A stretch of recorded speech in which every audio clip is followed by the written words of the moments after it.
Honeybees work hard to pollinate the food we enjoy every day.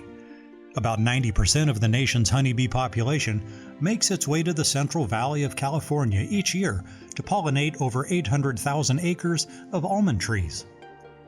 These trees make up a major portion of the world's almond supply, and without these hard-working insects, there would simply be no almonds. There is a short window of time available for almond tree pollination, and this window not only gives WSU time to do critical research, but it is the single largest economic driver in the beekeeping industry.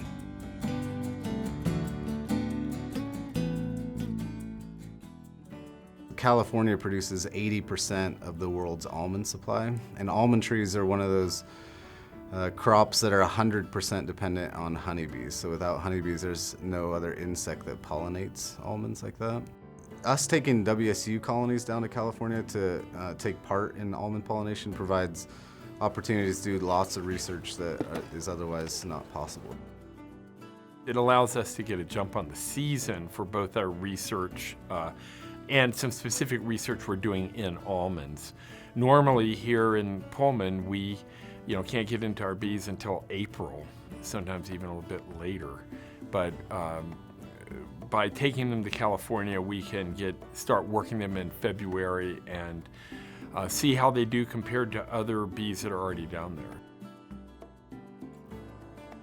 Because we're located in a northern climate, this year we're battling the snow to get them out of the snow and onto a truck to head down there.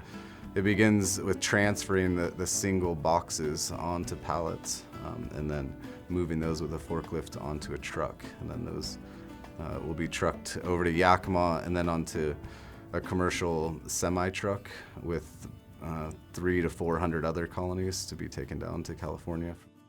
Around 1 million colonies a year are moved down onto almonds. Our 150 or so research colonies from WSU don't constitute a full semi-load, so we have partnered with a commercial beekeeper in Washington State who's willing to take them down along with his bees to California and put out in the almonds for us. So that's a great savings to us. But in order to do that, we have to have the bees ready to go at a certain time of the year. So we get our bees all ready for winter, but then kind of in the middle of winter, in January, we have to get the bees. We carry them over to Natchez, Washington, and they get loaded on a semi-truck. A semi-truck holds about 450 colonies. So we have about a third of the semi-truck. He fills the rest of the truck up with his, and then they drive them straight through all the way down to California, and they put them out in the orchards.